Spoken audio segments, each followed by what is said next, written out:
Good morning, everybody. It is a few minutes after 9. Let's go ahead and get this morning's full commission meeting started.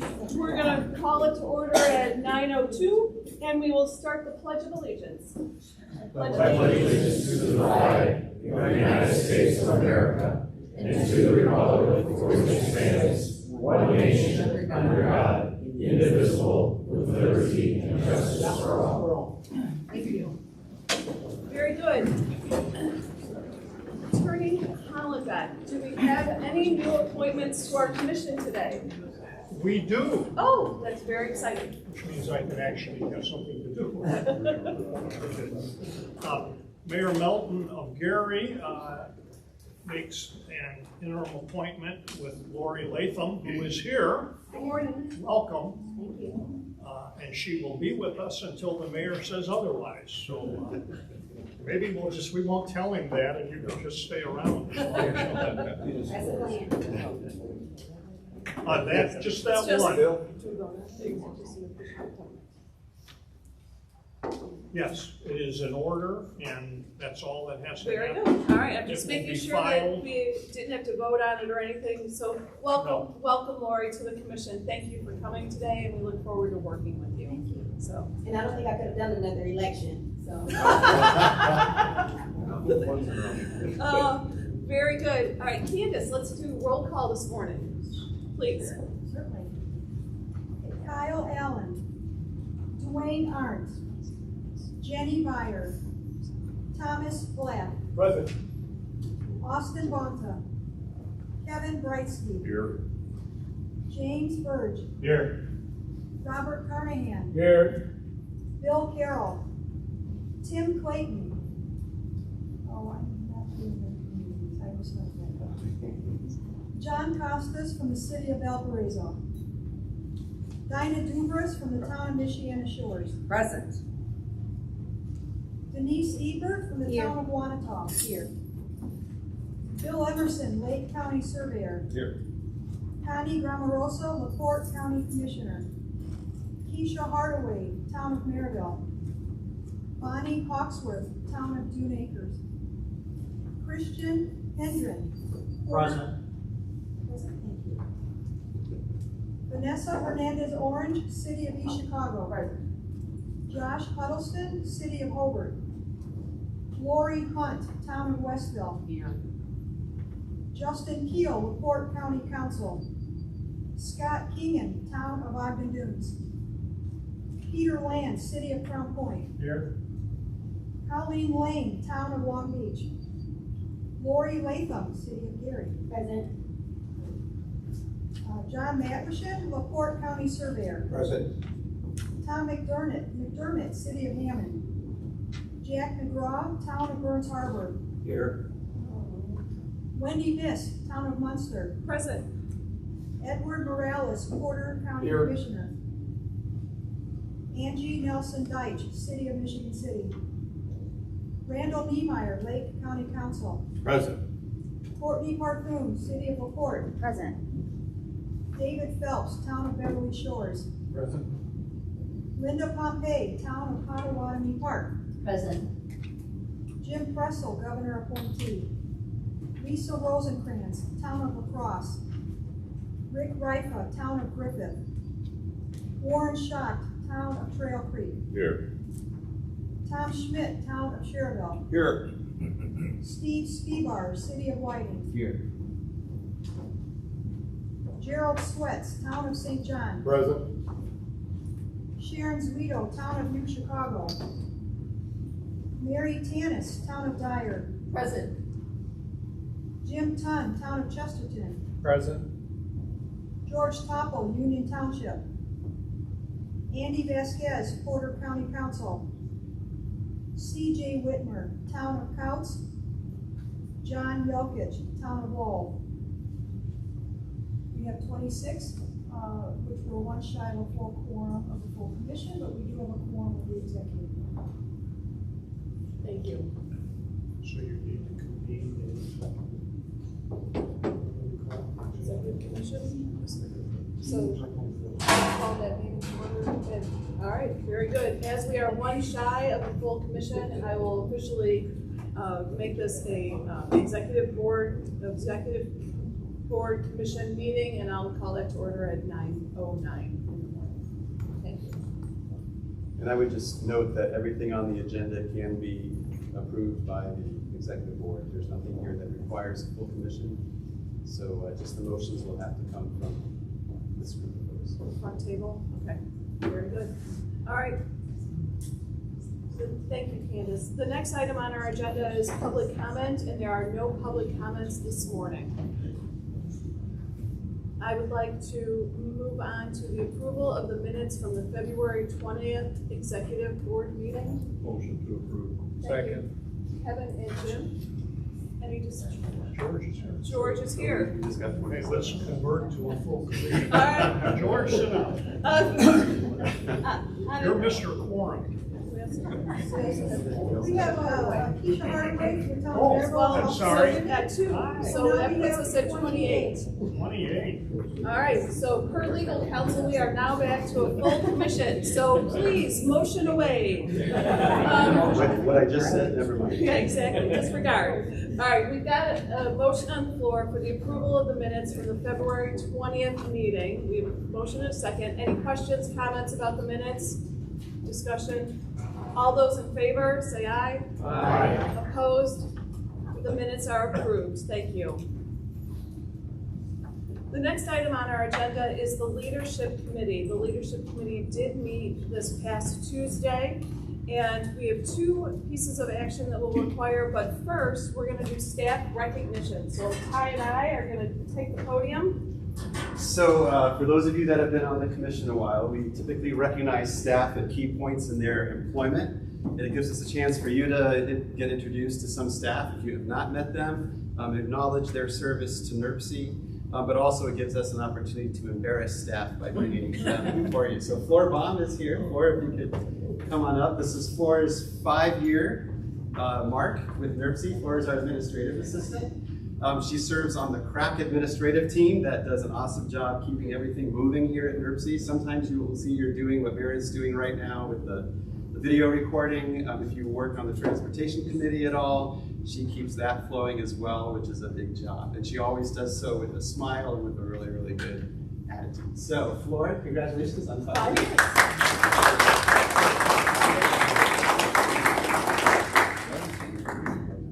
Thank you. Congratulations. Very nice, thank you. All right, our two pieces of business that we had before us was, the first item was Resolution 25-7, which is authorizing the submittal of the Economic Development Administration for year-end 2025 partnership planning grant application to administer the Economic Development District. Information on that is on pages 6 and 7 of your packet. It was sent out to you in advance for you to review. The Leadership Committee had a favorable recommendation for this. I don't know if there's any other questions. Well, let's a motion. Can we do a motion to accept this? So moved. So moved. Is that you, Jared? Thank you. A second. Second, Jack McGraw. Thank you. And with that, any discussion? Jared Sweats and Tom came in. oh, came in I'm first. sorry. Okay, that's all right. That's all right. I'm looking at it this way, and at least we have first and seconds. That's the key. Any discussion? Any questions on this? I would just make a quick note that we've done this same resolution before. This is just required every time we do this application, so this is nothing new. You've approved a similar resolution in the past. It's a requirement of the Economic Development Administration. Seeing no other questions or discussion, I'll move to a vote. All those in favor? Aye. Anybody opposed? Thank you very much. The second item is the Marquette Greenway Supplemental Agreement. And I am going to invite Mr. Barloga up to the screen, up to the podium. There are a few things about this that we need to bring to the full commission's attention. Thank you, Chairman, and good morning to you all. So we're going to talk about a supplemental agreement to the contract regarding this Marquette Greenway project. and it's not exactly intuitive. So I'm going to take my time to kind of walk you through why we're here and what we are voting on. First of all, for those that are not in the know right now, the Marquette Greenway is before you, a 60-mile trail from Chicago to New Buffalo that NERC is working on with the National Park and other stakeholders. So, we got you acclimated to the route, okay? So now moving on, the background of the action before you today, in 2021, NERC received a federal RAISE grant to help fill in the gaps of the Marquette Greenway. We hired Butler, Fairman, and Seifert engineers as the project managers for this. NERC is not in the business of managing these construction projects. We needed to bring them on board to help us hold our hand through this process, and they've been very, very effective. The original contract was for $600,000. There was a supplemental agreement, number one, last year that raised that contract to $764,600 due to additional engineering and environmental work in the state of Michigan. Now there's another supplemental agreement on the table. That one, number one, was approved last year in late '24, but another one was needed, which raised the contract to the current request of $960,755 to engage in additional engineering, utility, and railroad coordination and right-of-way services in Michigan City. Now the additional increase of $196,155 is being moved from construction due to cost decreases in the project scope. What that means is that we thought we had a bridge to build, and now we don't. So the project has become a bit more affordable, and we're moving money to other phases of the project. I say this to say we are not asking for any additional money, we're just moving poker chips around the table. Now the contingency request before you today, bless you. We are looking to approve supplemental agreement number 2, which is in your packet, but it's predicated on 2 approvals we have not received here at NERC. These include a Federal Highway Administration approval of the RAISE grant agreement number 2. So, we have to go through that first. There's all sorts of different documents that we have to review and make sure that they're up to standard. That is one of them. The other one is the Indiana Economic Development Corporation, or IDEC, approval of the READY budget revision. We are using READY money, not to be confused with RAISE money. We're using READY money for local match relief for this project. Now, we move a few dollars here and there. They want a budget revision, so that's downstate for their review. However, we need to spend down this READY money by 50% by the end of this September, at least the READY 1 money. There's READY 1 money, there's READY 2 money. We receive READY 1 money, and they're asking, the IDEC, to have this done. Problem is, we have no commission meeting till August. We don't have enough time to actually spend that money down. So at this time, we are requesting today to approve contingent upon FHWA and IDEC approvals to begin right-of-way purchases immediately. So we may be able to get the FHWA and the IDEC to finally approve their documents, hopefully within the next month. And with your approval today, that'll be queued up, get the contract signed, and they can start buying right away in the city of Michigan City. So I hope I did my best to explain this. It's not exactly straightforward, but I'm happy to answer any questions. Thank you. You did do a very nice job of summarizing what we discussed at the Leadership Committee meeting. The Leadership Committee did want to move forward with this contingent on approval from Federal Highway and the READY grant. But because of timing, we did want to bring it to you now so that we can keep the project moving forward. Motion to approve. Thank you, Bob. Second. Thank you, James. Very good. Do we have any additional questions, discussion on this? We have additional commissioners. We have additional commissioners, and then there's a couple of seats down here. See, we can make you come to the front. Very good. Any questions, discussion? Again, you did a nice job bringing this together. We appreciate that. We're seeing none. I'll move this forward for a vote. All those in favor? Aye. Any opposition? Thank you very much, and thank you for your effort. Thank you, Looking Walt. forward to this project. Very good. So that concludes the report from the Leadership Committee. I'm going to turn this over to Kevin for a report on transportation. You have quite a few items as well. Most of this book, right, Madam Chair, Thank you. pages 15 through 328. The Transportation Committee met on Tuesday, May 6th.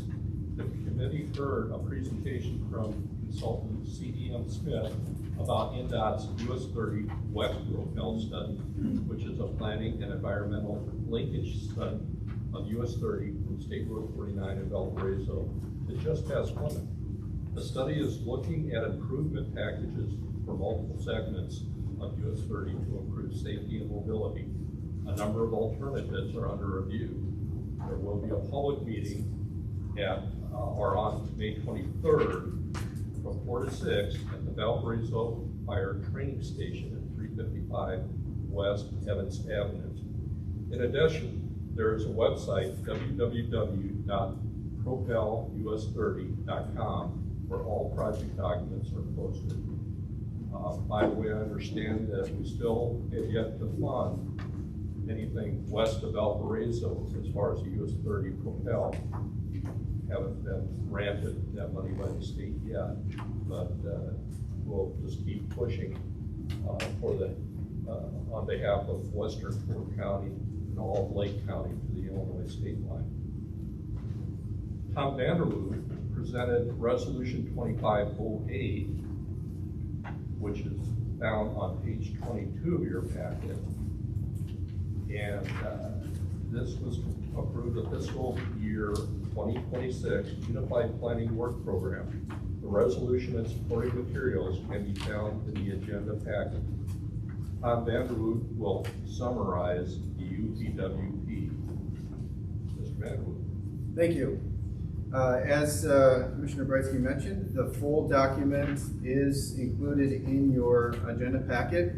So I'm just going to offer a brief summary of this for the purposes of adopting the resolution. So the Unified Planning Work Program, known to us as the UPWP, is a core planning document required by the U.S. Department of Transportation. So in our capacity as a metropolitan planning organization for the urban areas in Northwest Indiana, we are required to submit this document explaining how we are going to use our federal funds. So it serves three functions. First, as an approved work plan for the NPO staff, the NERC staff. Secondly, as a program of our planning tasks for the next fiscal year, which extends from July to June. And then thirdly, as a financial planning document linking staff activities to funding sources. So you will see in both the memo and the document itself tables that explain where the funding is coming from that we're using and how we're using it. And there are really two priorities that we incorporate into this document. The first is the major surface transportation issues that we are dealing with here in Northwest Indiana. So those are our local and regional priorities in terms of what are the policies of our long-range plan and other special plans that we develop here. And then we're also required to be responsive to the federal funding agencies. So there are typically planning emphasis areas and planning factors that are articulated by the U.S. Department of Transportation that we have to address in our work program. In Indiana, it's not the same in every state, but in Indiana, each MPO adopts a 2-year program, and then on the off year, they adopt a 1-year amendment. So last year we approved the 25-26 UPWP, and this being presented today is the FY26 amendment. So you'll notice that if you remember the 25-26 document, it is substantially the same. And that's by design because we've already identified our tasks and so on for this fiscal year, but there are some slight changes. So just in particular, what we've done is we've adjusted some of the task budgets to reflect two things. One, we know what our actual FY26 funds are. Last year was an estimate. And then secondly, we've also adjusted those budgets based on our actual costs. So we know what our salaries are and so on. We've also moved some tasks around, depending on whether or not they were accomplished in fiscal year 25. They may have to get pushed to FY26. And then the third major change that we made, or I'm actually calling them minor changes, given sort of the major changes that we're seeing at the federal level in terms of their priorities. The U.S. Department of Transportation has shifted its focus in many areas. They've advised us to remove all of our references to the planning emphasis areas. So in this FY26, we have no planning emphasis areas from the federal government. We've also removed any references to executive orders that have been rescinded. There's a number of them, but the primary executive order that we've removed in terms of being referenced is a 1991 executive order on environmental justice. So that was actually a major component of a lot of our planning in previous years since 1991. That's been removed, and the emphasis now is actually not on an executive order as it relates to those the issues of environmental justice, racial and socioeconomic equity. We're actually just referencing legislation. So we're referencing actual civil rights legislation rather than executive orders. And then we've also been advised to remove any tasks that are associated with climate change and greenhouse gases. So we've had to remove those from our program. The way that the document is organized, there are 7 sections. The first one deals with administration, which is kind of the general oversight of staff and coordinating these meetings. Data collection and analysis is pretty straightforward. That's our data work as well as our mapping. Short-range planning, that deals primarily with programming projects through the Transportation Improvement Program. Long-range planning deals with the development of our 20-year long-range metropolitan transportation plan and the implementation of that plan. And then multimodal planning addresses our tasks under non-motorized transportation and transit. Special planning activities are those, which I'll talk about actually on a subsequent slide. Those are things that don't fit neatly in any one category. And then finally, the 700 category is our oversight of our transit subrecipients.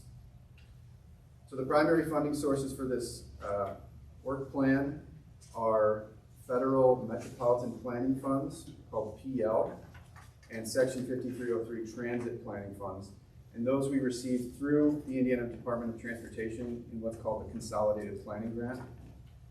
And it's 80-20 federal to local cost share.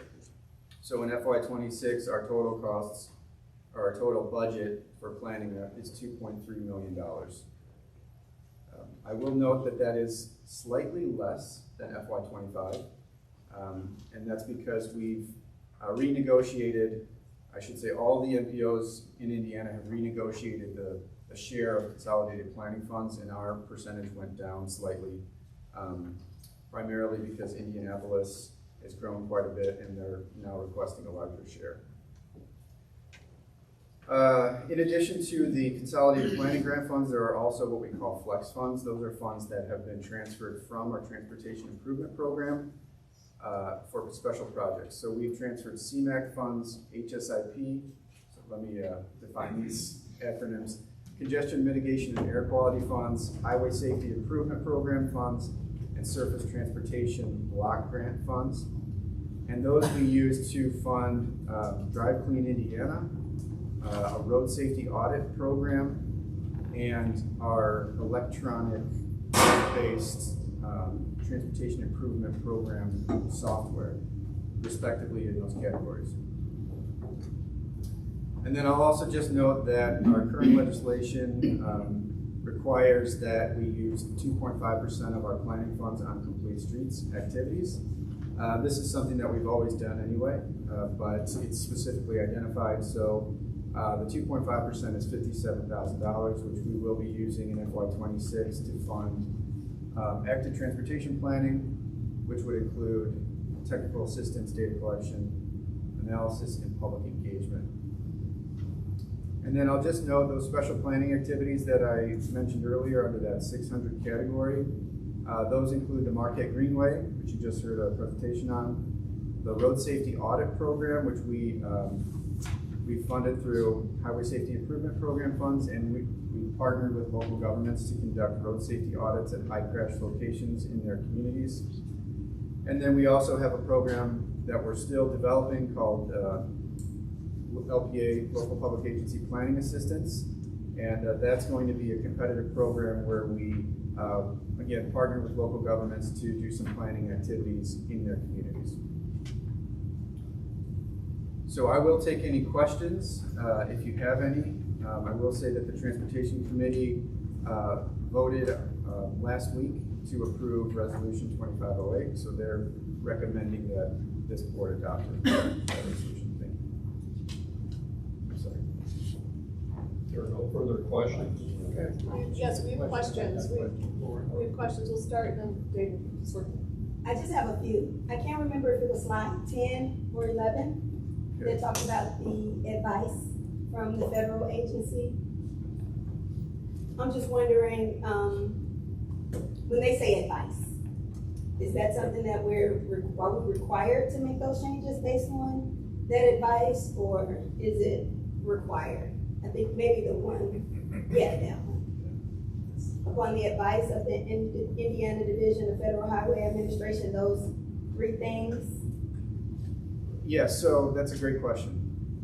We have received there have been various memos and formal communications to MPOs and to state departments of transportation from the U.S. Department of Transportation saying all contracts and grant agreements have to comply with these standards that we're promulgating now. And some of those are, as I said, rescinded executive orders, planning emphasis areas. Those are administrative documents. They're never really put in legislation. So they are promulgated administratively, and then they're rescinded administratively. So I guess to answer your question, do we have to do them? And then last question, can you also just more specifically address the practice implications of referencing the legislation versus the executive orders? What does it really change on the ground? That's another great question. And the fact is, yeah, it doesn't really change a whole lot of what we're doing. We still are required, as it relates to, for example, environmental justice. So that's a terminology that we've been using since 1991, because that was specifically identified as an initiative of the federal government. But that executive order was rooted in the civil rights legislation of the 1970s. So we're in terms of the analysis and mapping and review of projects to ensure that we're not doing anything that's discriminatory, that's going to continue. The real difference is we won't be referencing environmental justice. We'll be referencing discrimination based on civil rights legislation. So that's one example. Climate change, that will have an impact because we did include a pretty robust analysis in our 2050 plus long-range metropolitan transportation plan. And there were some implementation activities associated with the climate change and greenhouse gas analysis. We're not going to be able to do that. Instead, we'll be focusing on air quality more generally, rather than focusing on greenhouse gases in some of those activities. One other item just related to that.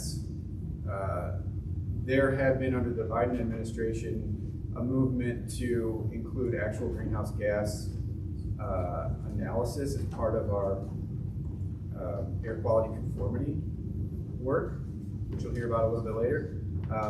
That since has been stopped. So we're not going to be doing that analysis in our formal air quality conformity work. Thank you. She did a fabulous job of outlining questions and answered all my questions, and I would just make a comment. This is Travis. If organizations like NERC can't enact programs and planning to protect our constituents, who will. Another comment, here, Chairman. Well, this may conflict with our, not to jump ahead, our environmental committee resolution. To the extent that it does, I guess I would be a no on this. But I think with this, I mean, I guess my question for this and for, I guess, council, this would, to what extent would this prevent NERC from doing community coordination between the communities on these issues, things like that? This is just the direct work with these grants, correct? And the federal grant planning and administration. For example, our environmental committee, there's a lot of coordination between communities on different environmental issues, including things that were discussed here, greenhouse gas reduction, and environmental justice, things like that. I guess that's my question to you guys. I mean, I can, Ty can correct me if he has other opinions or insight into the matter, but I will clarify, yes, this is particularly for our role as the MPO, but NERC is also a council of governments, and so we fund different activities and we perform different activities using funds that are not documented in this UPWP. So there will continue to be an environmental component to the work at NERC. It just won't necessarily be funded with respect to the greenhouse gas and climate change work through the UPWP anymore. It can potentially be funded through other sources. Tom has done an excellent job laying that out. I don't really have anything to add, just to make that point in case it's not clear for our funding. The UPWP reflects really the bulk of our funding and the bulk of our activities, but it's not all our activities. It's a portion of our activities. So as Tom said, there are other funds available to NERC that don't fall under these this federal grant. And if I could maybe just say one other, make one other comment as related to Ms. Latham's questions. We can still look at the impacts of these proscribed activities, if you will. So, for example, we still have a task in here that addresses resiliency, and under the old sort of terminology, resiliency was very closely tied to climate change. And that was by basically the direction of the federal government. Tie this back to climate change in some form or fashion. Now, the issues related to resiliency persist regardless of whether or not you tie them back to climate change. You can still, look at flooding, look at infrastructure that's at risk. You can still do all those actual activities. You just can't frame it as we're doing this in response to climate change or greenhouse gas emissions. So you can deal with the impacts. You can't necessarily draw it back to that source. I know there are other questions. Again, Tom is doing an excellent job describing this. I was just going to add, just so it's clear, this is not in any way unique to NERC. We're in touch with our other MPOs across the country. This is a national guidance. This is not just targeted here or targeted just in here. Mr. Vasquez has a question. Well, basically, he touched on what I was going. Is there a way to re-engineer the wording from green or environmental to greater efficiency, and bringing it, instead of going forward this way, bring it back that way in wording so that you're getting it done, but pleasing to the eye of the beholder, if you will. I mean, it's semantics, but some of these things are very important. However, how do we approach it and how do we say it so that it sparks an interest as opposed to using what the old language, if you will. Is there a way to do that? And it sounds like you already are taking steps in that direction to get what needs to be done, but by saying it differently, if you will. Yeah, I think that's exactly what we are trying to do. As I mentioned, this is a 25 to 26 program. So we have projects that began in the current fiscal year that we have to continue. So it's just to your point, it's just a lot of it is semantics, and it's how you frame the work that you're doing. You know. And this can always go, should there be an administration change down the road, we could always go back to, depending upon who's in charge, if you will. Doing things a little more straightforward, possibly, hopefully. That's just, you know, things need to get done. We may not all like the way they're going, but things have got to get done. That's the bottom line. How do we get from here to here? You know, from A to B. Yeah, I mean, that's our hope, is we will continue to do the work that we've been doing in service to the priorities of the region. And, you know, we can describe it in various ways, but ultimately it's about moving forward our vision and our values. Thank you. Tom gave a very good example earlier with the issue of climate change, and there's the way we've addressed it in this document. Again, I don't think we're unique in this, is focusing on the end result without necessarily going back to attributing what the cause of those end results are. So there are still issues related to weather events and disasters and that sort of thing that we are still planning to address, and the document reflects that. But the guidance from the federal government is there's no attribution to what is actually causing those events. This is a response to a natural disaster. So it's that sort of thing. We're focusing on the end result, not getting into some of the ideological issues at the direction of the federal government. I just had a comment that I didn't want to take anybody else's comment, but I hear that there may be a house that contains our goals, but there's more than one door to go through to get in there. And I think we need to be creative if we're going to maintain our environmental justice and our racial equality justice. That's the way I see it. That's well stated, yes. So I think the presentation makes, you're stating the obvious of, like you said, you're trying to find another door. So then what happens when that door continuously gets closed? So once you start changing the wording of what we want to use funding for, and they kind of now put a stop, so they need federal government put a stop to that. So then what happens next? So all the plans that you have, now you're trying to rework another plan. So then if we start making these word changes now, and we start closing doors now, we're not going to open. Right, well, we open that door right now, but then at some point they're all going to be closed. So by changing wording now, you're setting precedents that, yes, we could just keep changing, you could keep changing where our focus is at, and we never get the outcome. I'm just playing devil advocate. I understand completely what you're saying. I guess you got to start somewhere. And if we don't proceed with some of this, it'll be gone forever.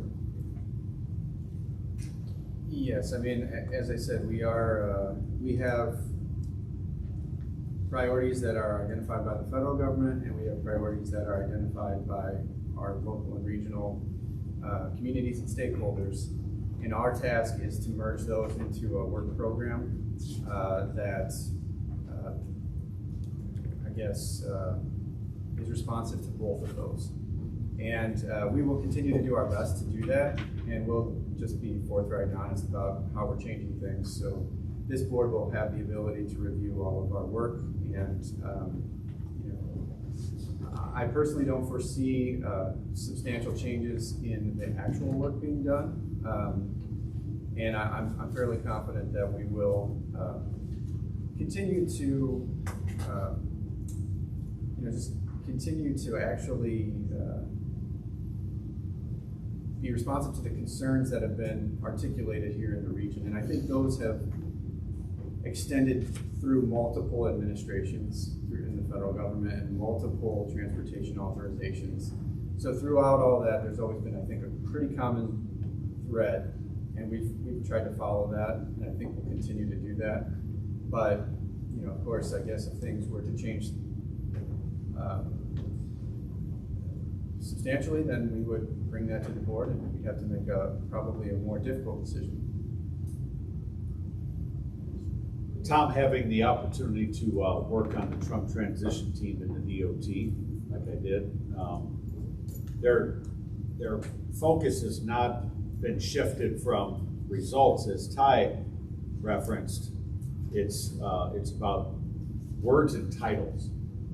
So I think if this commission focuses on the nuts and bolts of what we're doing, stays out of the weeds with it, I don't think the plans here change. I think it's all about identifying those end results. The DOT is not going to necessarily change the nuts and bolts. It's more window dressing than anything with some of the rhetoric. So I would encourage this board to just stay focused on the objective. There's no sense in getting off track here. There's a lot of good projects that have good results for the entire region in mind, and let's just stay focused on those.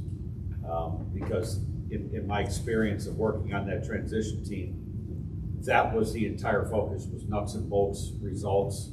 It wasn't about any fluff or window dressing. It was straightforward from point A to point B. So let's just keep that mindset here. We'll be just fine. I think that's well said. What's that, Well Jim? said. Well, Thank you. all right, we do not have a motion yet on the floor. Mary, I'll come back to you. Let's get a motion and a second. You have a motion. Thank you, Mr. Tom. A second on this. Second. Thank you. Mary, additional discussion. No, I was just gonna make a motion. Oh, thank you. Sorry. Very good. Any other questions or discussion on this item? I think you've done a nice job of explaining. All those in favor? Aye. All those opposed? Thank you. That passes. We are going to move on then to Resolution 2509, Air Quality Conformity Determination Report. Madam Chair, if I may, staff presented 3 resolutions related to the adoption of fiscal year 2026-2030 Transportation Improvement Program. Okay. All of which are recommended for approval by the Transportation Committee. These actions are approved. These actions are approval of the Air Quality Conformity Determination Report, approval of Amendment Number 2, the NWI 2050 Plus, our adopted Metropolitan Transportation Plan, and finally, adoption of the TIP itself. And Tom Vanderwood will present background on these resolutions, then Scott Weber and Charles Bradsky will present information on each. Thank you. By the way, the 3 separate resolutions, 2509 is on 71 to 72 of the packet. Resolution 2510 is on pages 125 to 126 of the packet. And then resolution 2511 is 135 through 136. If you want to see Mr. Vanderwood. Thank you. As Commissioner Bradsky said, there are 3 separate resolutions, but they're all kind of tied together related to ultimately our adoption of our FY26 to 2030 Transportation Improvement Program. And they kind of proceeded on a process together. So I'm going to give a brief introduction to each one of these and give you some information about the background and the process that we followed to reach the to where we are today. And then my colleagues Scott and Charles are going to get into the more detailed presentations on each individual resolution. So again, there are 3 resolutions before you. Resolution 2509 is approval of our Air Quality Conformity Determination Report. And what this document is it's a demonstration that our proposed transportation plan or transportation improvement program will not cause or contribute to violations of air quality standards in a non-attainment or maintenance area. Resolution 2510 is an amendment to NWI 2050 Plus, which is our 20-year plan for the improvement, maintenance, and operation of the transportation system. And then 2511 is adoption of our FY26 2030 TIP, which is our 5-year plan for the use of federal transportation funds in the NERC metropolitan planning area. So this is different from the UPWP, which is our plan for the use of funds for our work here. This TIP is the plan for the use of the funds on actual construction projects.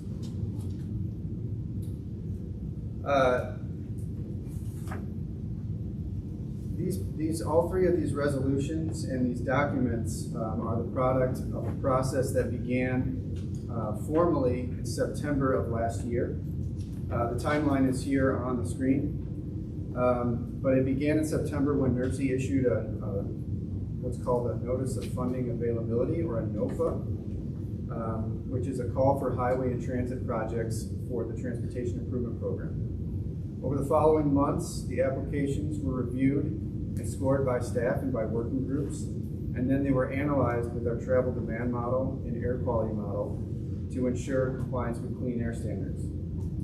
The preliminary program of projects was reviewed by the Transportation Committee in March, and an informal consultation call with our interagency consultation group was held in that same month.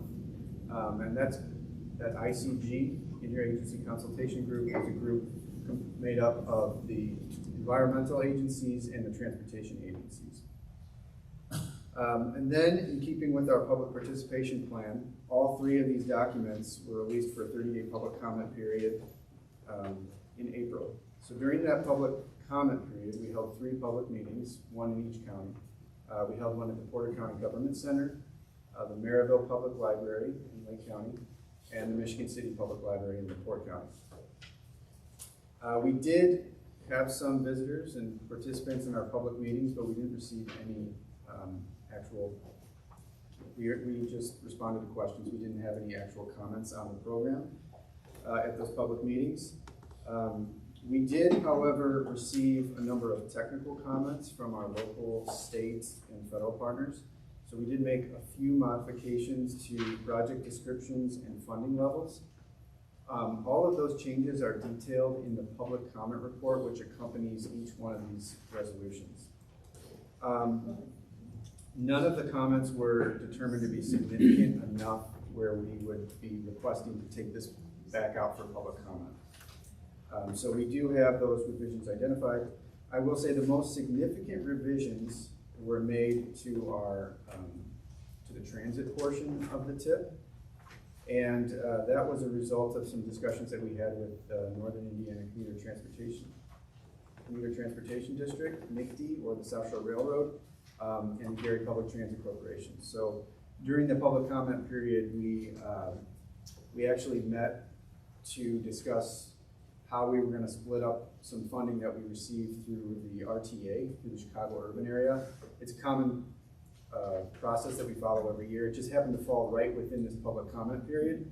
So based on those conversations, we were able to make some adjustments to the funding levels within the transit portion. And then final drafts were presented to the NERC Transportation Committee on May 6th. And the committee voted to recommend commission approval of each resolution. So if there are any questions for me, hopefully not, I will hand it to Scott to discuss the first resolution in more detail.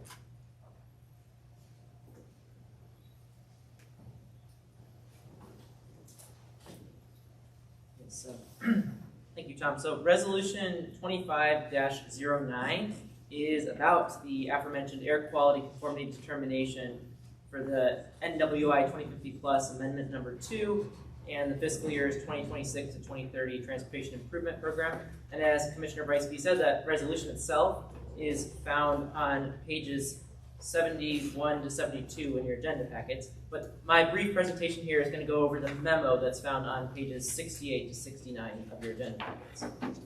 So why do we need to do an air quality conformity determination for these planning documents? Well, basically it boils down to the fact that the U.S. Environmental Protection Agency has designated portions of our region as non-attainment and maintenance for some of the criteria pollutants, actually, namely one criteria pollutants, and that is ozone. That's still applicable.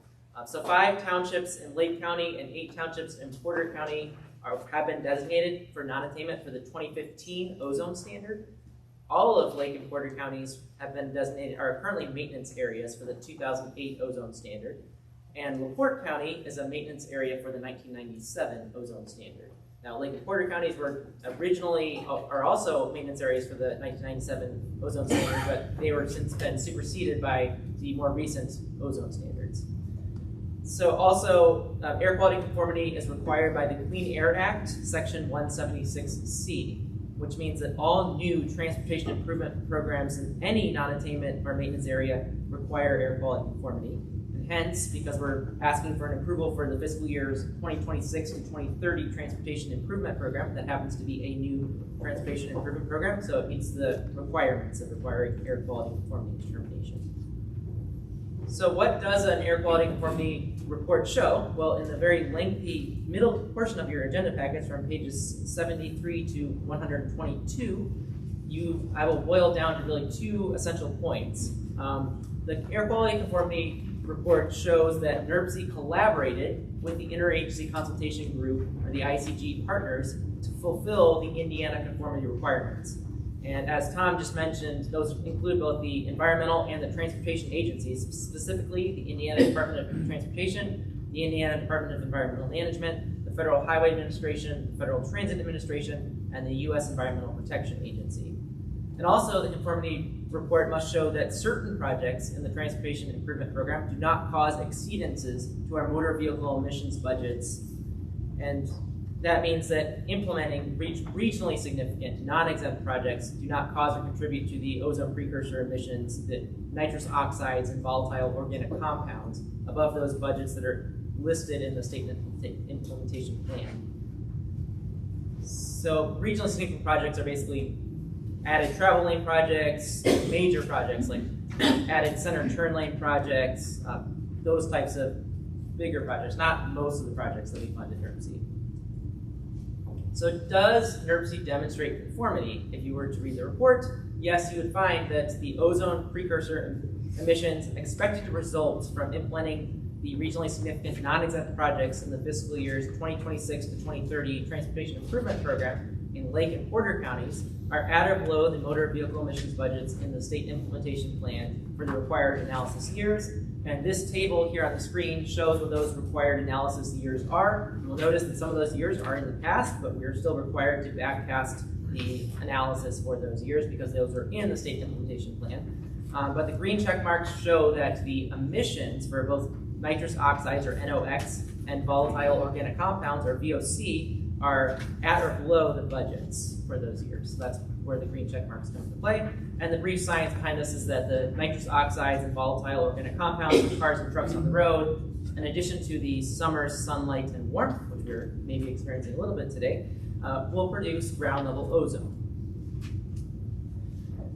So I know that's a lot. If there are any questions, I'm happy to take them. I would acknowledge that the Transportation Committee last week on May 6th voted to recommend Resolution 25-09 of this air quality conformity determination report to this commission.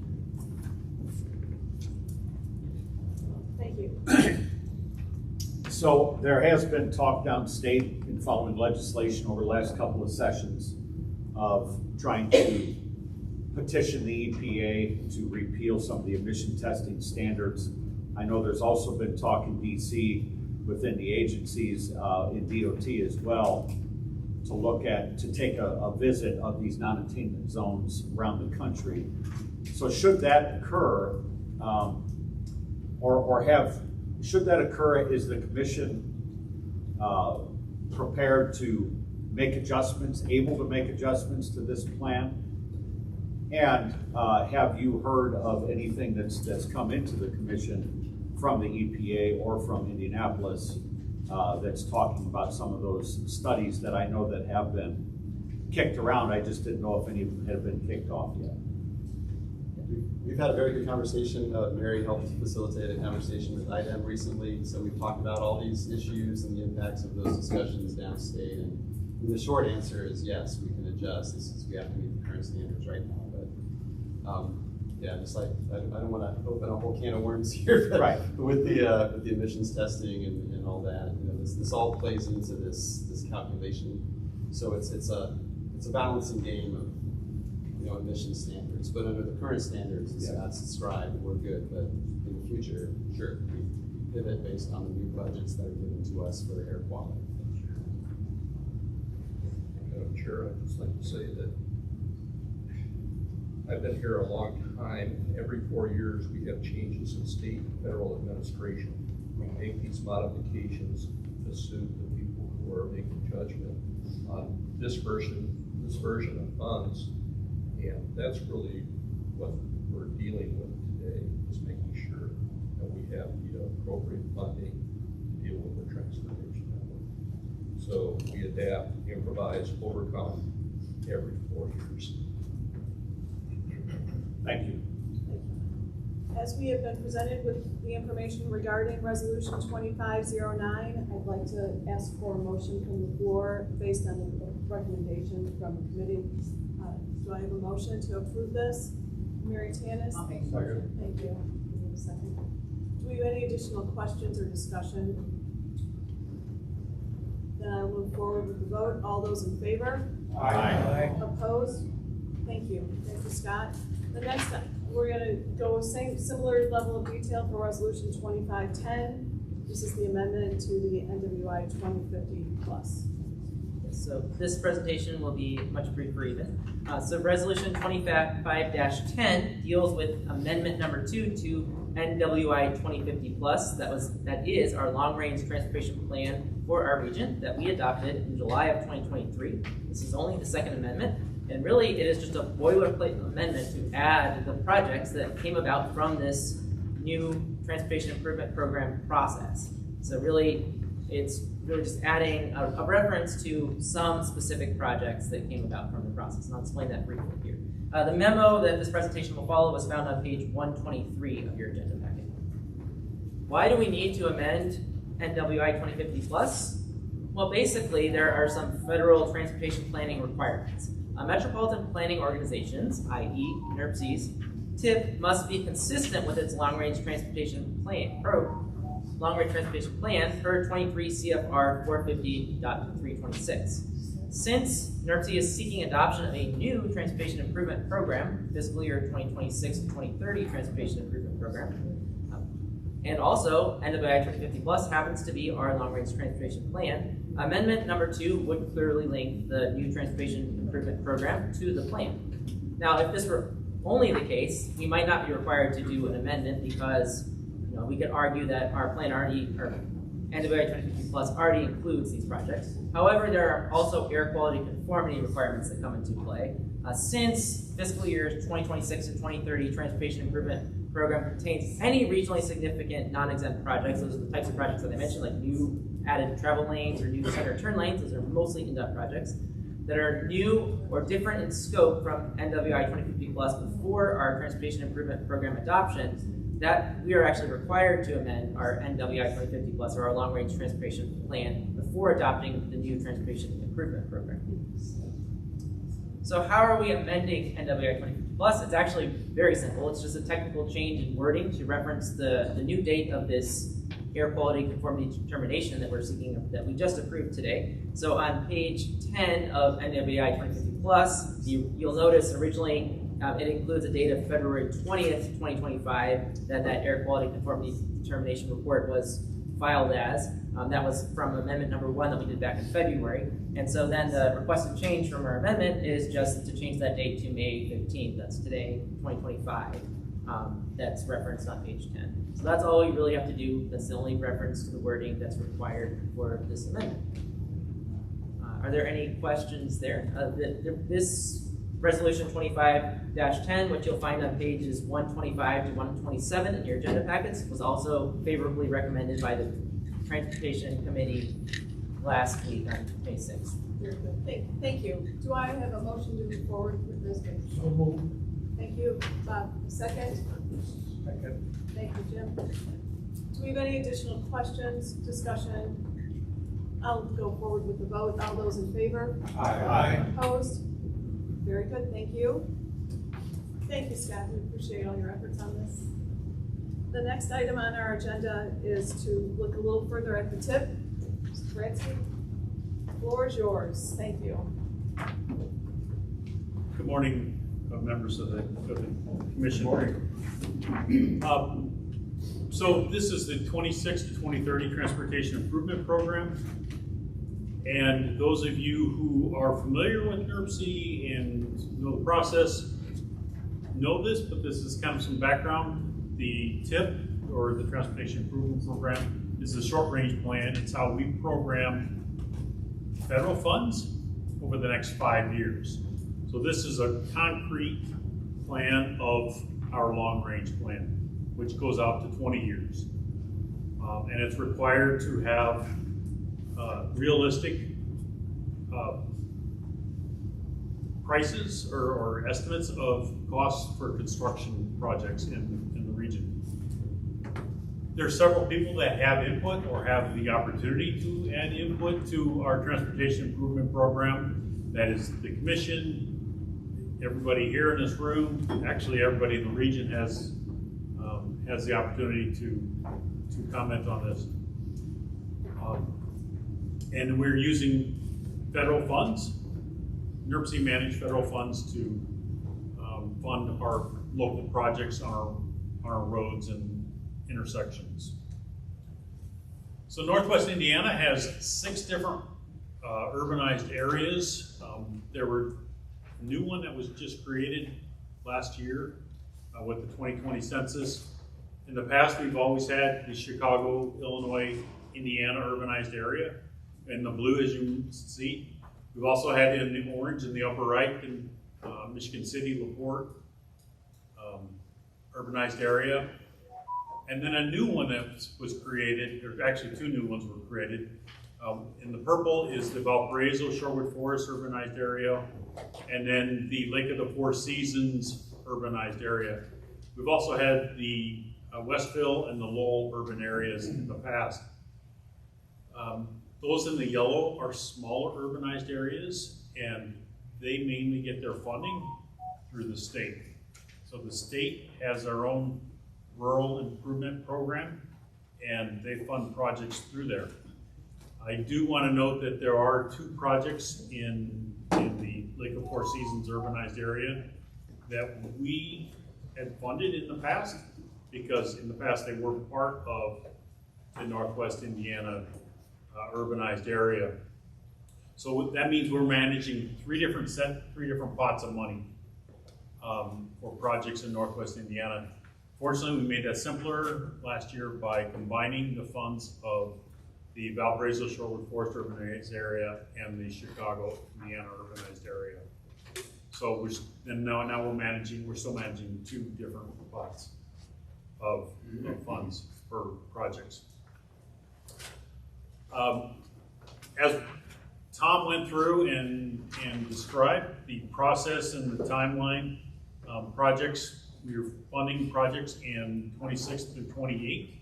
We're already in the TIP, our previous TIP, the 24 to 28. We carried those projects forward into the 26 to 30.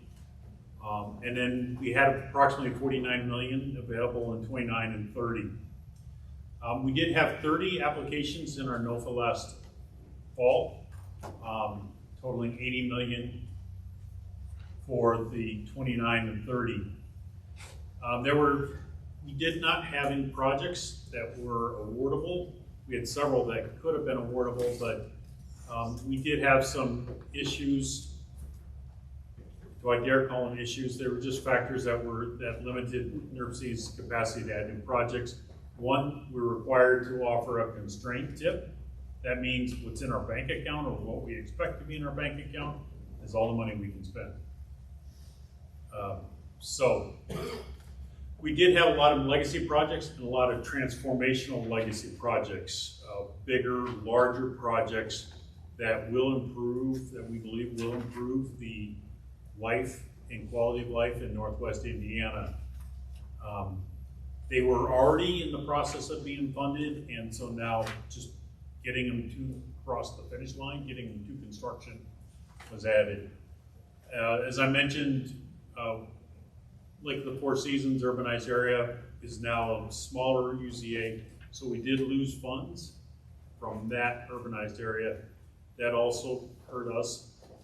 That essentially took one project a year off of our books, the money for one project a year. And then, of course, we all know inflation has been increasing ever since COVID. It does seem to has plateaued a little bit. So I do know that some prices have gone down in construction, so that is good. Many of you who have projects with community crossings have noticed that too. So there were the projects that were programmed were basically 2 new roads in LaPorte County, and actually the city of LaPorte. They get their own, they have their own funding spot, and there were funds available for that. Those were the only 2 projects we received for the Michigan City LaPorte urbanized area. Other projects managed by NERC that benefit the area, the road safety audits that Tom mentioned, the Green Fleets program that we work with, and several other projects that benefit everyone in the region. And then of course, we also included the NDOT projects, and those are projects that are on the state highways that do not involve NERC managed funds. So the summary of the investments that we have in Northwest Indiana, as you can see, transit operating assistance, 134, almost 135 million. Transit asset management, 158. Transit expansion, almost 2.8 million. Planning is 1.75 million. Road bridge rehabs is 63 million. Transit-oriented development is 5.6 million. New roads and bridges, 48 million. Those are some of those transformational projects. Multi-use trails, 14 million. Complete streets, 16 million. Air quality, environment, that's $10 million. Almost $10.5 million. So that's where the funds in the TIP go towards. As I mentioned, we have to have a constrained TIP, which means the money we have coming in, like I said, has to equal or less or more than what we have going out. And on this table, I just want to point out the last 3 rows are the important rows. That's the total funds available on each column. And below that is the total amount programmed, and then the difference between the 2. The important thing is that in the first 4 years of our TIP, everything's in the positive column. The 5th year, I do want to point out, is illustrative by federal highway standards, by the US DOT standards. So they do not look at that. We are allowed to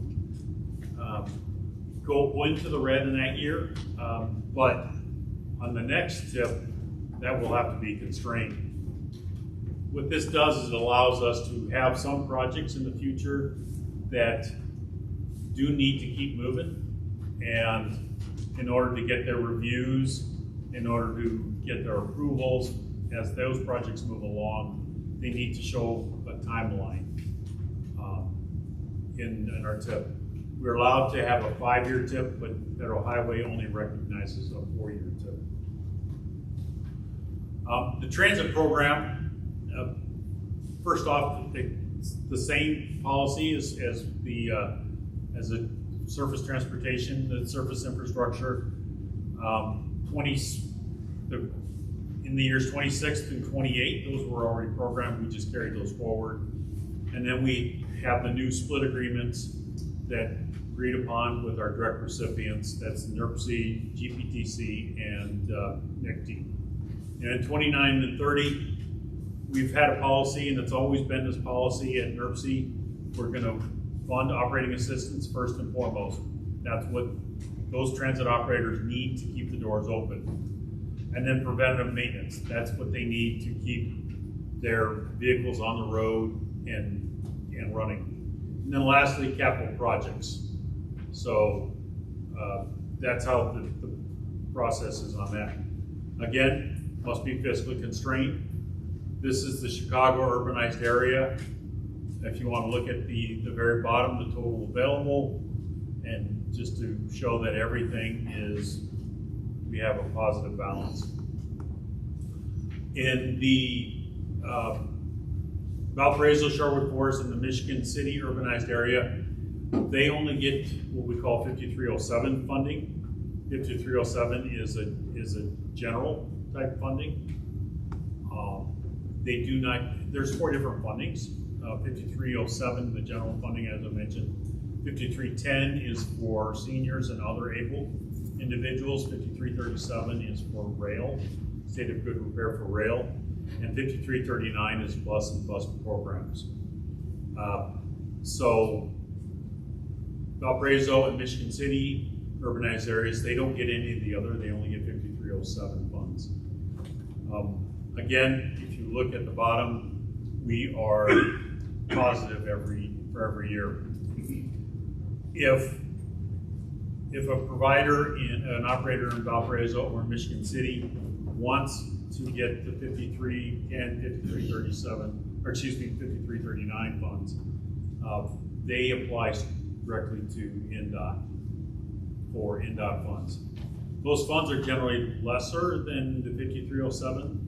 So instead of NDOT giving out 10,000 here, 10,000 there to different metropolitan planning organizations, they keep all those funds, and then operators just apply to them for that large pot, because $10,000 for the purchase of a bus isn't going to get you very far, for instance. So there's a motion to adopt 25-11, the 26 and 30 Transportation Improvement Program. As I mentioned, as it's been mentioned earlier, that this has did receive a recommendation for favorable from the Transportation Committee last week. Thank you. All right, can we have a motion for approval in a second, and then we'll have discussion? Move to approve, Mr. Chairman. Second. Very good. All right, any discussion, questions? It's a lot of information, a lot of good stuff for our region. Charles, you did an outstanding job. No questions, no discussion. We have a motion, we have a second. I'm going to move forward with a vote. All those in favor? Aye. Anybody opposed? Thank you so very much. We appreciate that. Madam Chair, Yes, ma'am. Yes, sir. if that wasn't enough, at our last meeting, staff also presented updates at the last Transportation Committee meeting on Market Greenway, the Sensible Schools Handbook Workshop, the Road Safety Audit Program, the Transit Operators Roundtable meetings, and Census Community Snapshot Data. Our next meeting will take place Tuesday, August 5th at 10 a.m. in these offices. Very good. You guys have been busy. Yes, the staff has been doing a phenomenal job. Good. Very good. Thank you. Thank you very much for all your efforts on that and to that committee. The last item in transportation is an NDOT, and we do not have a representative present today, so we're going to move on to George and Economy in Place. George? Okay, thank you, Madam Chair, and the board commissioners. First of all, I would like to also thank the staff, Henry Kane, any reporter, consultant, and all those people involved in this arduous process. We met, Economy in Place Committee met on April 4th and offered suggestions. By the way, it's on 333, 377, and the resolution is on 331, 32. April 4th, offered suggestions after review of the drafts of the comprehensive economic development plan and SEDS. And with these suggestions, we included, the committee issued a favorable recommendation on the draft of the SEDS. The committee also approved that the draft SEDS be posted for public comment for 30 days. Public comments were received and are included in the appendix to the SEDS. Consultant Amy Cruz Porter will give a brief presentation on the highlights of the SEDS. And after this, she and Economic Development District Director will address the responses to the public comments received. And that is Henry King. So, take it away. Thank you. Good morning, everyone. Hope you can hear me. I wanted to kind of paint a picture with my first slide. Here we go, about what is going on strategically across the Midwest and the Great Lakes states, and there have been significant investments at the federal level to define and have U.S. National Centers of Excellence. And all of these are either in Indiana, so the Block Tech grant includes Indiana, Wisconsin, Illinois. The Heartland BioHub is Indiana. The CHIPS Act Semiconductor Corridor is also within Indiana. And I have a question about the Midwest Hydrogen Hub because I'm not quite sure if that's going ahead, but that is Indiana and Illinois as well. So there have been significant federal investments to increase the national security and also our competitiveness as a nation. So I wanted to highlight these because these kind of provide the background of the SEDS document. Okay, so there is a transitioning economy, and this is, I wanted to point out that these are all the colleges and universities with advanced computing and quantum-related courses in the United States. The Chicagoland region, there's been significant investment here, and also in Colorado and New Mexico, and those are going to be the two national centers for quantum and advanced computing in the United States. And so I also wanted to highlight the colleges and universities within this area that that can feed the potential workforce as it grows. Okay, we conducted a SWOT analysis. We had 4 stakeholder collaborations, and we focused on these 3 main areas: the industry, talent, workforce, and quality of life. And these are some of the strengths that emerged from that. So there are strong, mature industries, and also a cluster of emerging and aspirational clusters that we highlight within the SEDS. We take a look at the quality higher education institutions, and that was also identified within our engagements, and also the various transportation modalities. And these are the regional strengths. This touches on some of the regional weaknesses that emerged from our SWOT analysis, but I want to kind of dive into some of the industry cluster data that we used throughout our engagement with the committee, the Economy in Place Committee. Sorry. So this data, while it's static here, we looked at a 5-year period from 2018 to 2023 to look at some of the star clusters. So those are in the upper right quadrant, and we ended up through a 2-part process with the Economy in Place Committee on settling on glass and ceramics and chemicals being combined to really highlight the importance of pharmaceutical production within Northwest Indiana. The committee also identified machinery manufacturing, primary metals manufacturing, and also to kind of highlight the influential spheres of energy and advanced computing and quantum, and how those interplay that transformative change that is anticipated coming down the pipeline.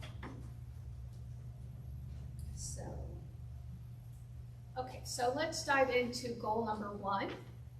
And this really highlights the industrial clusters that were considered by the Economy in Place Committee. We have an economic diversification model that highlights the 3 main industrial clusters, and also how energy and advanced computing and that technological transformation also feed into that.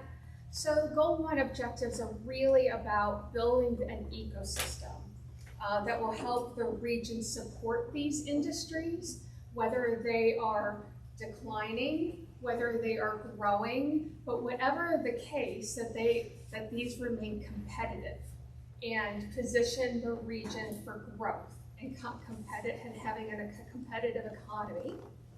And also, by having these ecosystems, the the region can really start to engage with the industries and figure out what's going on with them and what it is that they need.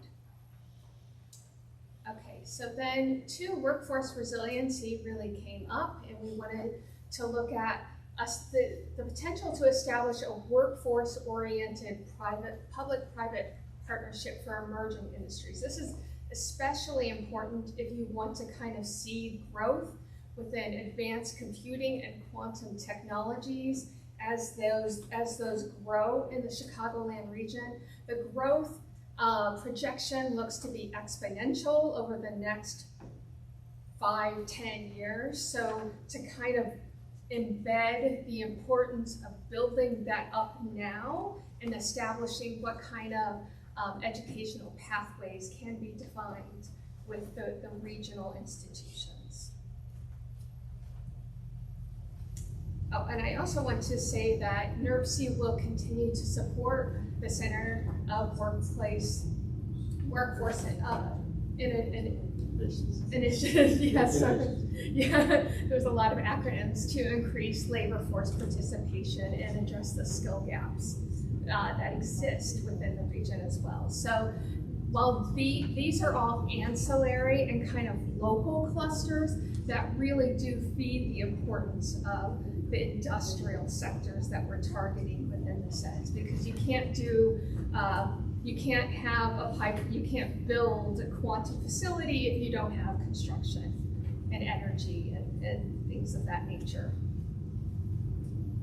Okay, and so this kind of gives an indication of how that industry cluster and workforce ecosystem will kind of combine, and all of the different assets that you have within the region and how they can work together. This is only a concept. This is a concept design, and this really will potentially change as the activities that build this up kind of coalesce. Okay, and then goal 3 objectives are really focused on quality of place, and these kind of are around building awareness of the Northwest Indiana's housing chapter for 2050, continuing the work on mitigation and remediation of brownfield sites, fostering that land use, housing, and transit connection. And then I want to dive quickly into how this will be evaluated. These are all components that a SEDS has to include for the Economic Development Administration. So this is really focused on the kind of data that NERC can produce and NERC can keep track of, as well as some indicators to continually measure the health of the industrial clusters that are being targeted, and also labor force participation. So we divided these up into Goal 1 and Goal 2 and Goal 3 metrics. Goal 1 metrics focus on economic diversification and innovation. And all of these are important to kind of build up that ecosystem. And also the indicators so they can monitor the regional performance on an annual basis of these industrial clusters through the Purdue Center for Regional Development's IR data dashboard. Goal 2 metrics in terms of workforce resiliency. I mean, this is going to take significant community engagement. And so it's really about finding the right workforce development tool and engaging with the industries and the industrial clusters to really help them work together to define what their needs are. And so the metrics here are about the indicators are monitor labor force participation, the occupation cluster data for STEM jobs in particular. And these are updated annually by us at Purdue. And then really kind of diving into how many collaborations occurred at the regional level, because it's really going to take quite a while to get this going. And then I should also say that this is generally a 5-year plan. Okay, and then lastly, the goal number 3 metrics. So the number of properties assisted by NERC through the state brownfield program, these are all tracked by the Indiana Finance Administration or Finance Authority. So they track that on a monthly basis.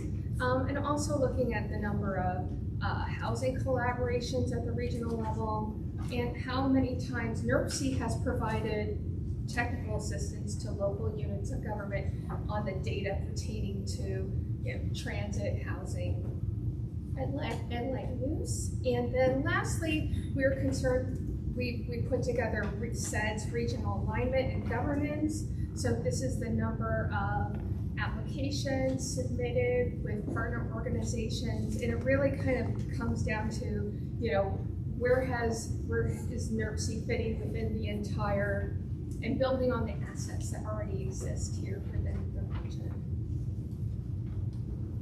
These are some of the high-level aspects of the plan, and this is Haiwan is here as well. And I'm going to pass it on to Deborah. Thank you. The plan did go out for public comment. I'm going to kind of group these comments and report out to you what they were about. We had 6 comments that were received that were specific to generally opposition to data centers, and many of them were very specific about a location that they were in opposition for.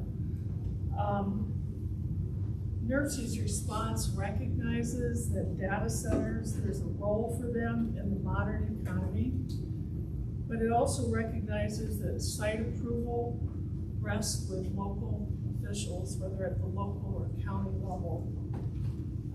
That said, it also notes that a commitment to a thoughtful and transparent process that balances economic opportunities with responsible land use practices is important. There were also 2 comments that were rather lengthy that I think had some confusion with the already adopted 2050 plus plan. So they kind of combined comments in opposition to a specific data center as well as comments related to the 2050 plus plan. We are not really addressing the comments on the 2050 plus plan because that's already been adopted. But as an agency, obviously, we're aware of those comments. We also had comments that were directed toward the primary metals manufacturing cluster. Quite a few of these comments came from one of our committee members. And we acknowledge that there is a decline in this industrial cluster. And also there were opinions expressed about environmental impacts as well as the furnace technology differences between the mills here in Northwest Indiana and elsewhere in the U.S. The comments received from the organization called GUARD also pointed out in depth some of these national comparisons between what we have here and what has been built elsewhere, and provided a lot of good background information that was certainly interesting to read. So in the response, we recognize that there will be actions that we hope can be taken as we form these industrial cluster ecosystems to learn more about the needs of this cluster, as we'll be doing with the other clusters that are identified.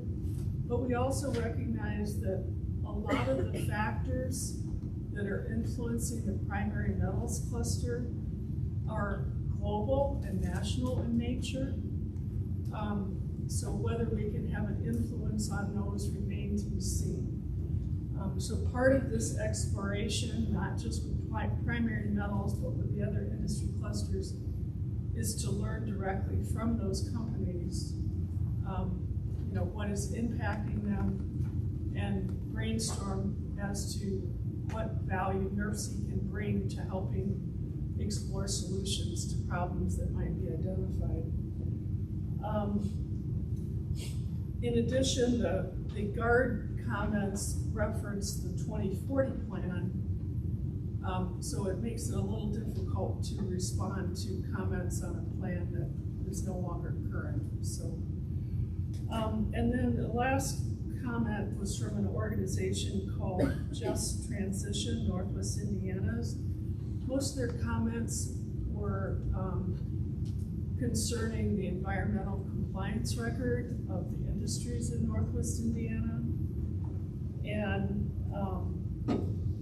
our response is basically emphasizing that the goal is to create a supportive environment for regional industries while recognizing that they operate within the established environmental regulatory landscape overseen by IDEM.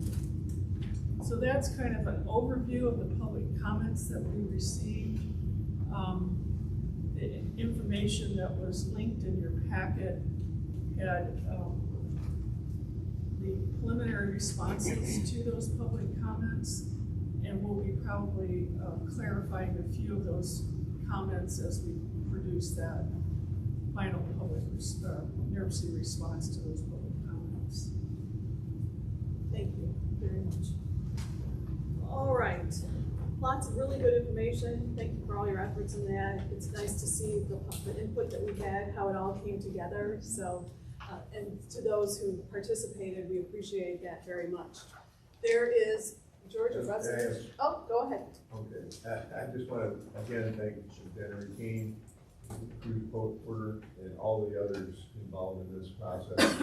And as chairman of the Economy and Place Committee, I'd like to make a motion to approve the comprehensive economic development strategy as presented with contingency that minor edits as needed made for clarity may still be done before submission of the SEDS to EPA for approval, but no substantive change will be made. So with that, I request, recommend, and make a motion to adopt and approve the 2025 Comprehensive Economic Development Strategy dated May 15, 2025, under resolution number 2506. Very good. Second. We have a motion, now we have a second. Do we have any additional conversation, discussion, questions? Very good. All those in favor? Aye. Anybody opposed? Did I miss a question or a comment? Okay, very good. I'm sorry. Oh, go ahead. I'm a little nervous. Last time I asked a question, I extended the meeting by like a half an hour. So I'm a little nervous. Can you just tell me if I missed it? I didn't see any reference to small business development. The area of entrepreneurship is one that is kind of an overarching influence, if you will, in this sense. We do reference also the revolving loan fund under one of the goals. I don't have the document in front of me, but under goal one, which is one of the programs that NERC administers that is of assistance to small business. So most of the small business related efforts would be under that kind of overarching entrepreneurship goal. Is that also where I would find any like Main Street integration, downtown Main Street integration? I was looking for it in quality of place. Yeah, we've tried very hard outside of this SEDS to encourage communities to participate in the Indiana Main Street program. This SEDS doesn't call that program out specifically, but I would view that as kind of falling under that quality of place kind of efforts. And we will be continuing to promote that program that's available through OPRA. And then last question, I promise. Air quality was mentioned as a major weakness in the SWOT analysis, but I noticed in the goals, we jumped to brown fields. And I'm just wondering, has there been any discussion about, I mean, with what we talked about even in this meeting, it sounds like our environmental regulations will continue to be eroded, for lack of a better word. I don't see in the near future us making a lot of improvements with air quality. So with that being a weakness. We've acknowledged in the response to public comments that we're encouraging the support of our industry clusters that operate within the regulatory confines of IDEM. And that's kind of how we've addressed that. We haven't staked a more than position in this sense by any means. Thank you. Thank you. Thank you, Madam Chair. Very good.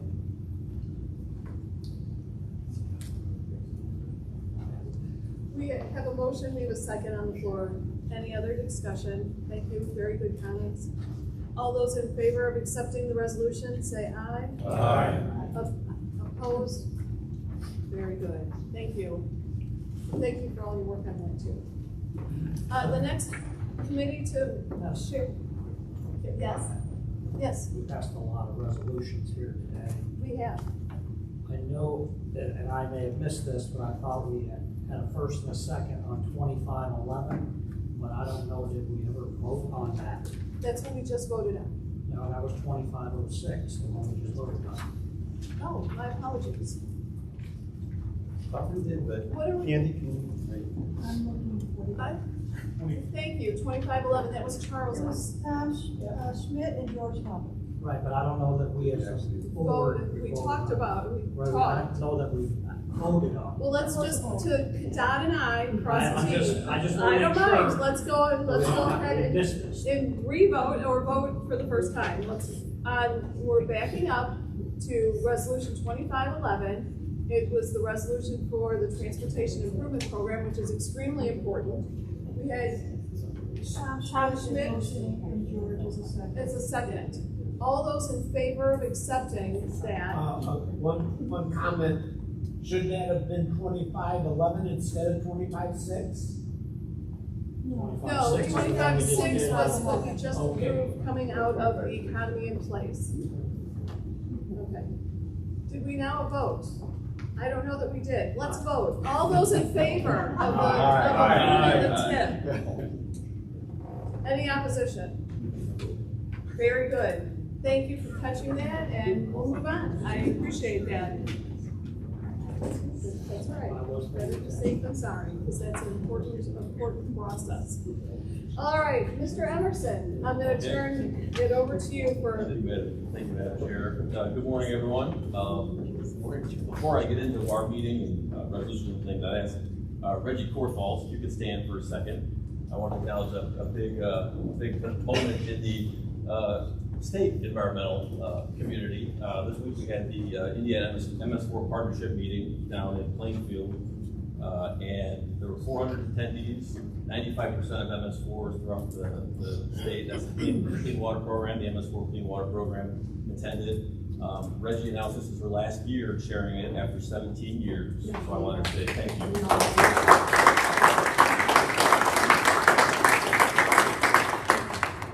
You want to say anything, Reggie? I just want to say that it's been a work. I'm an educator, and so this has been a good job and a fun thing to do. But most importantly, it is you that are doing the work.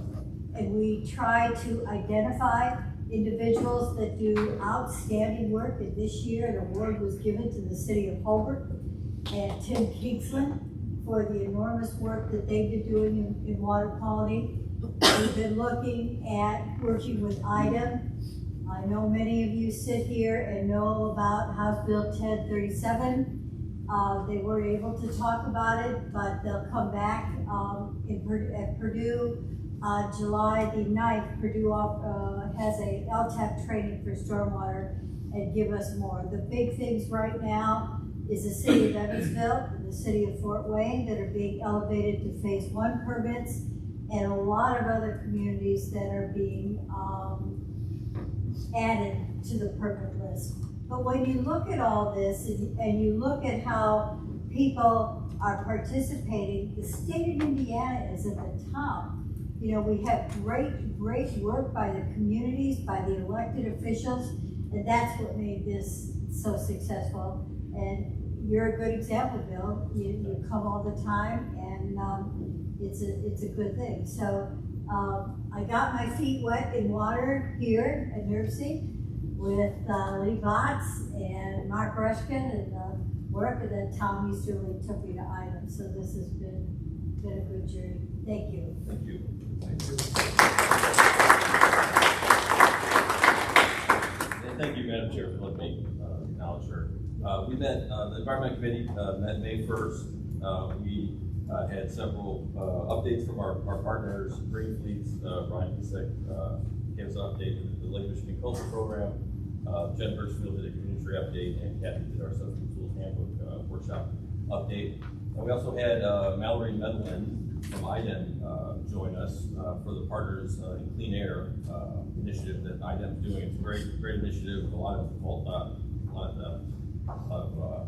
stakeholders and communities and companies are involved in that. It's a voluntary organization that's working for Clean Air in Indiana. So it was a great meeting first. In your packet, we do have a resolution that we're asking for support on, which I kind of referenced in my comments earlier. I know part of the resolution kind of acknowledges the federal EPA environmental grants that are being canceled. At the time of our meeting, I think there was 400 that were announced that were canceled, but I think more since then, right around the time of that cancellation. Yeah, just acknowledging that, you know, statutorily, one of the three prongs that we are supposed to facilitate are transportation, economic development, and environmental issues. Since I've been here 11 years, you know, nothing. I don't make anything political here, and that's a key for me. This group, I don't even know what a lot of your political affiliations are, to be honest with you. But I know that everyone here has supported our commitment to the environment locally, and our committee, and me personally, I feel that it's important to kind of reaffirm that right now in light of some of the perceptions of the way things are going with environmental regulations and funding. So we would ask for your approval of that. I acknowledge Surveyor Breitsky's statement that every 4 years, a lot of times these people get elected, things change, and certainly we don't want to affect funding for our communities for transportation. So elections do have consequences in that regard, but you know, elections have consequences locally too. And I think this local group is very committed to the environment, from what I can tell. So we would ask for this resolution to be. I'll make a motion to adopt resolution 2512. Second. Any questions or discussion? I have a question. Have we identified specifically grants to date that have been, this talks about over 400 grants with overall impact on NERC. Those grants have direct impact on NERC? At this point, I defer to Kathy Luther, she's more up to date on it. We haven't identified any that have been canceled at this point. We have had several grants on hold. 2 of them are moving forward, at least with the programming. We do have one that an environmental justice capacity building grant that we're being allowed to do the work to build a re-grant program, but we do not know if we will be actually allowed to have the $2 million we were going to re-grant to community groups. So, but at this moment in time, the staff, the NERC budget parts seem to be whole. We lost several months of work time. But as I discussed before, that you know, in our committee, we do a lot of coordination with different communities and organizations and agencies. It's going to still go forward as long as I'm the chair of that committee, and we're going to keep doing that work whether we get the funding federally or not. We want to send a message to the powers that be that we are still interested in accomplishing this.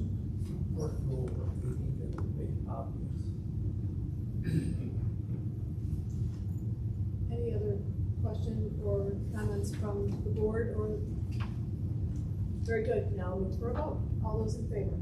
Aye. And support. I think it's favor and support of this. Anybody opposed? Thank you very much. Appreciate it. And our next meeting, scheduled meeting will be August 7th at 10 a.m.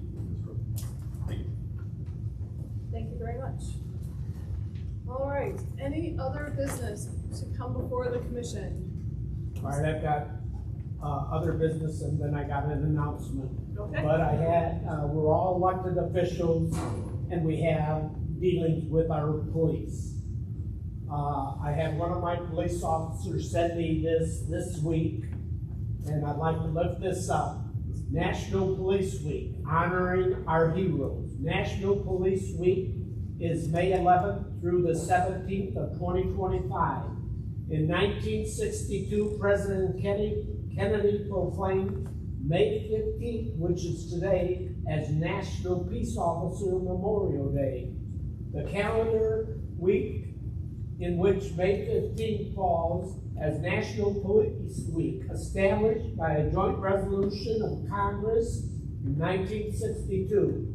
The National Police Week pays special recognition to those law enforcement officers who have lost their lives in the line of duty for the safety and protection of others. So let's remember all our police officers, and those of you that have lost officers, let's say a prayer for their families. Thank you. And then you have Excellent. Thank you. Thank you. Do you have an announcement as well? Yes, but I didn't know if there's any other business. So. All right, my announcement is the Cedar Lake Chamber of Commerce Kids Free Fishing Derby. May 4th, June 7th, June 8th, and September 27th are free fishing in the state of Indiana. So the Chamber is having a Kids Free Fishing Derby on Saturday, June 7th, 2025, in the Cedar Lake Chamber Welcome Center at 7925 Lakeshore Drive from 8 to noon, ages 2 to 13. For the first 100 people that arrive, they'll get a free cane pole. There'll be prizes for the longest fish and the most fish caught. There'll be free hot dogs, chips, and lemonades. Kids must be accompanied by parents. And anybody, it's not just restricted to Cedar Lake. Anybody can come. And Tom, I've got a resident from Cherville that told me they're gonna come. What time would that begin? That begins at 8 a.m. and goes till 12 noon. Very good. Thank you. Any? Yeah, Madam Chair. I'd like to thank the staff for setting up a much improved video system and sound system. If you haven't gone to YouTube, attend the meetings virtually. I encourage you to be in person. But, for example, I couldn't be at many of George's meetings. I was in person at a couple of them, but for Economy in Place and the discussion of sets, I could watch that. And it was very interesting and entertaining, as all the committees are. But that's something that if you're not able to make or attend, Zoom in. You can attend virtually. Very good. Thank you for that reminder. If I can just take a quick moment just to thank you all for being here and approving everything that you just approved today. I know that was a lot. And I know staff worked very hard to try to condense down to give you the most pertinent information. I think we always err on the side of transparency rather than have this be in a black box. I sometimes say NERC does the bureaucratic work, so you don't have to. Everything that you did today, I just want to help bring this home to your communities. Everything you did today is a federal requirement that is necessary for your communities to receive the federal funding for your transportation projects. And even in the case of the SEDS that you just approved, the Comprehensive Economic Development Strategy, that is an important economic direction for NERC to help improve the economy of Northwest Indiana. But it also has a very practical aspect of that as a federal requirement for your communities to be eligible to apply for economic assistance from the Economic Development Administration. So I just want to help bring all that home. I know you sat through a lot of things, but this ultimately comes back to your own communities and provides opportunities for your communities that you can take advantage of because of these programs. So thank you for sitting through all that and for the adoption of these projects. And I'd like to say I'm glad that you took some time off and you got yourself refreshed. Thank you, I appreciate it. I'm suffering jet lag a little bit. Thank you. It's only 2 or 3 weeks, but very normal. All right, anything else for the commission today? I echo what Ty said, everybody, thank you all for being here today, and I will adjourn today's meeting. Thank you, and we'll see you at the next one.